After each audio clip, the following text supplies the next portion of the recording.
ಇನ್ನು ಶಾಸಕ ಮುನಿರತ್ನ ವಿರುದ್ಧ ಸಾಮೂಹಿಕ ಅತ್ಯಾಚಾರ ಪ್ರಕರಣದಲ್ಲಿ ಮುನಿರತ್ನ ಅವರನ್ನ ಬಂಧಿಸದಂತೆ ಕೊಟ್ಟಂತಹ ಮಧ್ಯಂತರ ತಡೆಯನ್ನ ಹೈಕೋರ್ಟ್ ವಿಸ್ತರಿಸಿದೆ.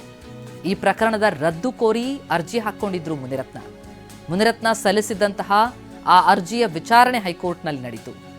ಆರೋಪ ಸಾಬೀತಾಗಿಲ್ಲ ಅಂತ ಬಿ ರಿಪೋರ್ಟ್ ಸಲ್ಲಿಸಿದ್ದಾರೆ ಅಂತ ಹೈಕೋರ್ಟ್ಗೆ ಶಾಸಕ ಮುನಿರತ್ನ ಪರ ವಕೀಲರು ಹೇಳಿಕೆಯನ್ನ ಕೊಟ್ಟರು.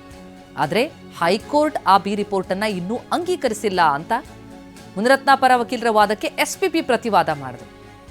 ಈ ಮಧ್ಯೆ ಪ್ರಕರಣದ ರದ್ದು ಕೋರಿ ಏನು ಅರ್ಜಿಯನ್ನು ಹಾಕಿಕೊಳ್ಳಲಾಗಿತ್ತು, ಆದರೆ ಕೋರ್ಟ್ ಆ ವಿಚಾರಕ್ಕೆ ಸಂಬಂಧಪಟ್ಟಂತೆ ಹೇಳಿಲ್ಲ. ಆದರೆ ಬಂಧಿಸದಂತೆ ನೀಡಿದಂತಹ ಮಧ್ಯಂತರ ತಡೆ ಏನಿದೆ ಅದನ್ನ ವಿಸ್ತರಿಸಿದೆ. ಸಾಮೂಹಿಕ ಅತ್ಯಾಚಾರ ಮಾಡಿಸಿದ್ದಾರೆ ಅಂತ ಮಹಿಳೆಯೊಬ್ಬರು ದೂರು ಕೊಟ್ಟಿದ್ರು. RMC ಯಾರ್ಡ್ ಪೊಲೀಸರು FIR ದಾಖಲಿಸಿಕೊಂಡಿದ್ರು.